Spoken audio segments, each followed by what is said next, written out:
세상의 교리를 배웁니다. 예, 사주풀이와 함께 하시겠습니다. 오늘 순서 시작합니다.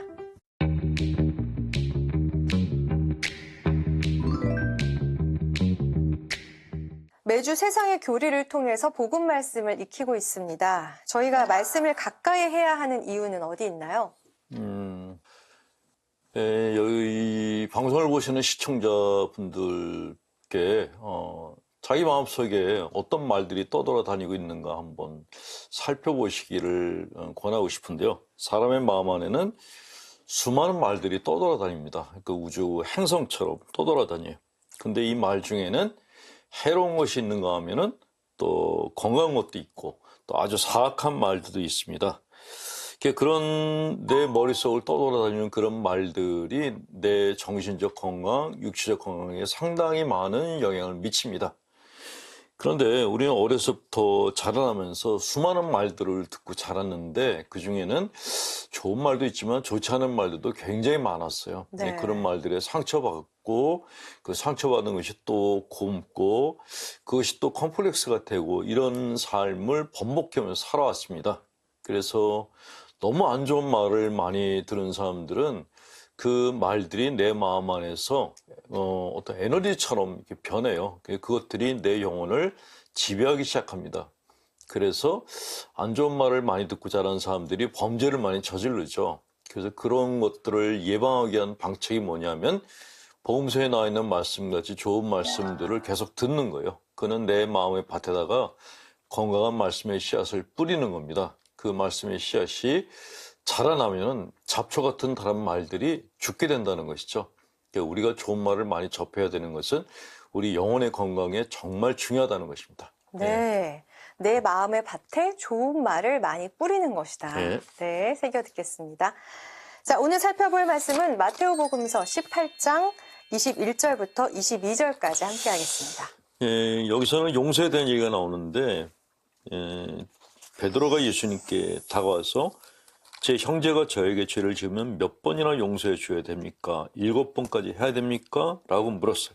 예수님이 7번이 아니라 77번까지라도 용서해라 그랬습니다. 네. 이 내용을 가지고 어떤 종교인은 그 7번씩 77번은 그래서 539번이다 이렇게 얘기하는 사람들이 있었는데 그건 아니고요. 우선 베드로가 7번이라도 용서했다라고 얘기하는 이유는 뭔가 하면 나는 다른 사람을 7번이나 용서하는 사람입니다라고 자기 자랑을 하고 싶었던 거예요. 그래서 7번 했다. 그 예수님이 잘했다. 그럴 줄 알았는데 7번에 77번을 더해라 그랬어요. 어디서 자랑이야? 이런 거죠. 그렇죠. 어디서 자랑질이야 그런 건데 근데 7 곱하기 77도 이게 히브리적 개념하고 히랍적 개념이 있는데 히랍 사람들은 네. 말 그대로 539번이라고 생각했어요. 근데 히브리 사람들은 그게 아니라 끝없이 용서해라. 무한대다. 예수님이 하신 모든 숫자는 의미 숫자예요. 이거를 액면가대로 그냥 몇 번 이렇게 생각하시면 절대로 안 됩니다. 자, 그런데 왜 이렇게 용서를 하라고 하신 것인가? 그 이유는 첫 번째 용서를 해준다는 것은 그 사람한테 한 번 더 기회를 준다는 의미가 있어요. 두 번째는 네. 내가 상대방한테 그런 기회를 주면서 나는 내적인 우월감을 느낄 수가 있어요. 자, 용서는 아랫사람이 하는 게 아니에요. 윗사람이 하는 거죠. 윗사람이 하는 그 거죠. 윗사람이 마음에 여유가 있는 사람이 아랫사람한테 용서를 베푸는 겁니다. 그런 용서를 해주면서 내적인 우월감을 가질 수가 있기 때문에 용서를 해주라 그런 것이고 자, 용서는 어떻게 해야지 잘할 수 있는가 묻는 분들이 많은데 네. 용서는 이렇게 관계의 법칙 안에서 설명을 하는데 자기 용서가 잘 돼야지 다른 사람에 대한 용서도 잘 된다 그래요. 그러니까 내가 나한테 관대하지 않으면 남에게 가도 관대하지 못하다라고 얘기해요. 그러니까 내가 나를 몰아붙이면서 남들을 즐겁게 해줄 수 있다? 이거는 관계의 법칙에서 전혀 통용되지 않는 그런 얘기로 합니다. 네. 그러니까 내가 내 잘못을 용서 못하겠는데 남들은 용서해 줄 수 있다. 이건 거짓말이에요. 네, 거짓말이고 실제로는 내가 나한테 대해서 관대해야지 남에게도 관대하게 포용적으로 용서를 해줄 수 있다라는 것이죠. 네. 나를 사랑해야 남을 사랑할 수 있는 그렇죠. 것처럼요. 당연히. 네. 예, 예. 그러니까 나를 굶기면서 다른 사람을 배부르게 해주겠다? 이거는 이렇게 언어 도단이란 말이죠. 그리고 용서라는 것은 네. 사실 내 시간을 아끼는 그런 행위라고 보시면 돼요. 나의 시간. 내가 딴 사람을 용서하지 못하면은 내 마음속이 어떨까요? 힘들죠. 머릿속에 그 사람이 꽉 차 있어요. 내 네. 머릿속에 내가 용서 못하는 사람이 하루 종일 내 머릿속에서 안 나가요. 그러면 내 시간을 다 소모하게 돼요. 이 용서라는 거는 그 사람한테 됐으니까 나가 그러는 거예요. 예, 마치 집주인이 세입자에게 돈 안 받을 테니까 나가 하는 거와 똑같아요. 그 월세를 밀린 세입자한테 너 돈 내지 그러면은 이 사람이 버텨요.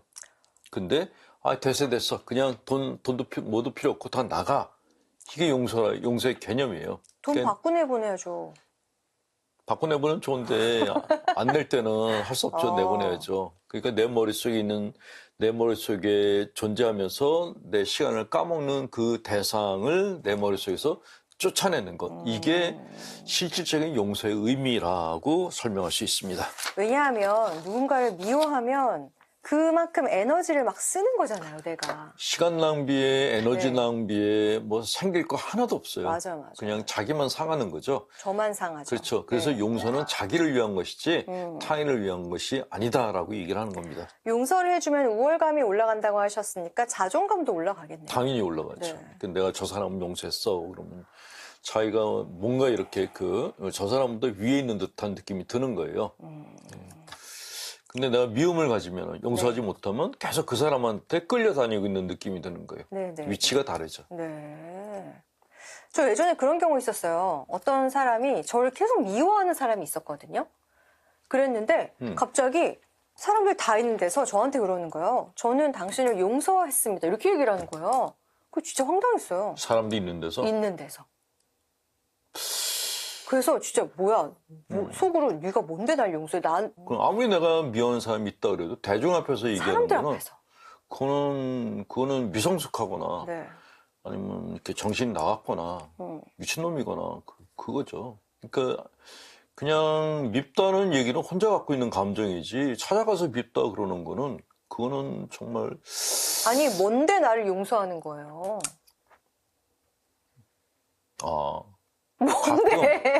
가끔 정신 창란적인 사람들이 네. 자기가 막 속을 끓다가 내가 이제는 용서해야 될 것 같아. 근데 나 혼자 갖고 있으면은 안 될 것 같아. 그러니까 본인한테 알려줘야지. 그래서 선심을 베푸는 마음으로 내가 널 용서했어라고 하는 경우가 있어요. 네. 예, 그게 이제 조현병과 신경증 사이에서 약간 왔다 갔다 중간지대. 그랬던 것 그런 같아요. 사람을 경계선 성격 장애사라고 얘기를 합니다. 네. 예. 알겠습니다. 자, 이번에는 마테오복음서 19장 1절부터 10절까지의 말씀입니다. 예. 마태복음서 19장 여기 되게 엄청 긴데요. 길죠. 그래서 네. 그냥 요약하면은 네. 예수님께서 이런 얘기 하시는 거예요. 여인을 버리지 말라고. 모세는 너희의 마음이 완고하기 때문에 너희가 아내를 버리는 거 허락했다. 그러나 처음부터 그런 것은 아니다. 내가 너희에게 말한다. 불륜을 저지르는 경우 외에 아내를 버리고 다른 여자 혼인하는 자는 간음하는 것이다. 굉장히 강력하게 혼인 문제에 대해서 남자들에게 경고를 했습니다. 예수님이 이렇게 혼인 문제에 대해서 단호하게 말씀하신 이유가 있나요? 그때 혼인 관계가 문란했던 얘기죠. 법이라는 게 왜 생겨요? 사람들이 다 법대로 살면 법이 생길 이유가 없겠죠? 그러니까 법치를 한다는 것은 그만큼 사람들이 법을 안 지켰다라는 거예요. 네. 그러니까 십계명을 보면은 남의 물건을 훔치지 말라와 남의 여인을 이렇게 탐하지 여인에게 말라. 탐하지 말라는 게 같이 있어요. 계명이. 그거는 그 당시에 물건하고 여인을 갖다 동격으로 보는 그런 경향이 있었다는 것이고 또 네. 하나는 물건만큼이나 여인들을 이렇게 자기들이 마음대로 할 수 있는 그런 분위기가 보편적이었다라는 것이죠. 그러니까 실제로 그 당시에 자기하고 결혼한 여인이 있는데 그 여자가 와이프가 마음에 안 들어. 그러면 소박장을 써줬대요. 소박장? 그러니까 소박 맞게 하는, 쫓아내는 누가 써주는 거예요, 그거를? 남자가 써줬는데 이유가 뭐냐면 얘는 밥을 못해서, 얘는 설거지 못해서 그런 내용들이었대요. 그러니까 그렇게 해서 자기가 살던 그런 여자를 버리고 다른 여자를 또 취하고 이런 게 너무 많았다는 거예요. 그래서 예수님께서 단호하게 이 여인이 불륜을 저지른 경우 외에는 절대로 버리지 말아라. 버리고 다른 여자가 결혼하는 것은 다른 여자 결혼하는 건 간음죄다라고 아예 못을 박아버린 것이죠. 네, 예전에는 뭐 서양이나 동양이나 여자를 함부로 하고 예, 남자들이 뭐 더 이렇게 이스라엘이 그런 선민이라고 사이였네요. 그랬잖아요. 네? 하나님께 선택받은 민족이라고. 네네. 그 우리는 착각을 하고 있어요. 이스라엘 민족들이 하나님께 선택받았으니까 굉장히 법도 잘 지키고 하나님의 뜻을 잘 따라서 사는 민족이라고 착각들 하고 있어요. 안 그래요. 구약 성서를 보면은 이스라엘만큼 하나님의 뜻을 어긴 민족이 없어요. 오죽하면은 그 모이세가 시나이 산에 올라가서 네. 모이세가 그렇게 얘기했는 말을 안 들어. 그러니까 시나이 산까지 올라가서 내가 하나님한테 십계명을 받았어. 그렇게 얘기했는데도 말을 안 들으니까 십계명판을 깨버렸잖아요. 저는 본당에서 고해성사를 할 때마다 상처를 받고 신부님 말씀에 반감이 듭니다. 하는 수 없이 명동성당으로 가서 고해성사를 하는데 솔직히 마음이 무겁습니다.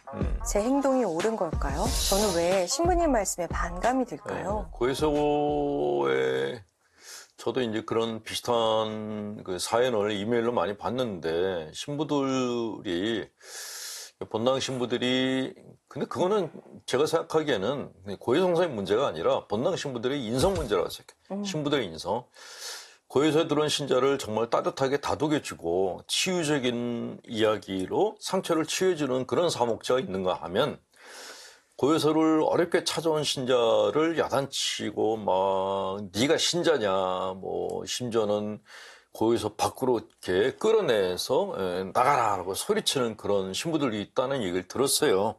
물론 이제 그런 신부들이 소수인 게 너무 다행인데 어쨌건 내가 고해성사를 받는데 그 신부한테 내가 상처를 받았다. 그러면 거의 또 상처받아도 또 갈 필요 없어요. 그냥 다른 데 가서 보시면 돼요. 상담도 내담자들이 상담하면서 상담가하고 마음이 안 맞으면 그럼 딴 데로 가요. 그럼요. 네, 안 맞을 때는. 네. 내가 만난 사람이 내 부모처럼 느껴지지 않고 나를 학대했던 사람처럼 느껴진다. 그럼 그 사람을 피하는 게 좋아요. 그럼 고해 신부도 똑같아요. 다른 데 가서 고해성사 봐도 성사 효과는 똑같아요. 예, 굳이 내가 본당에서 본당 신부한테 상처받으면서 고해성사를 보는 거는 그거는 아니라고 생각됩니다. 네. 명동성당 가서 고해성사 하는데 마음이 무거울 이유가 없잖아요. 그러니까 내가 본당을 떠나서 다른 데 와서 봤다는 거에 대해서 이제 그 자책감이 들 수가 있는데 그런 마음을 가질 필요 없어요. 우리가 병을 치유하려고 병원에 갔는데 의사가 마음에 안 들어. 그럼 딴 병원 가는 거하고 똑같아요. 맞아요. 예. 그거는 뭐 전혀 부담감이나 죄책감 받지 마시고 그냥 내 마음을 알아주는 그런 사제를 찾아가시는 게 좋아요. 네. 내 마음을 치료해주는 의사 선생님이다 생각하시고. 그렇죠. 똑같아요. 네. 저는 명동성당 가서 고해성사 보면 오히려 마음이 편하더라고요. 네. 아무도 절 모르니까. 네. 오히려 마음이 편하게 보고 나오곤 합니다. 뭐 그렇게 죄진 게 많아요? 한번 들어보실래요? 끝내죠. 자, 사주풀이 마칠 시간입니다. 저희 게시판 아시죠? 들어오셔서 사연 많이 남겨주세요. 여기서 인사드리겠습니다. 고맙습니다.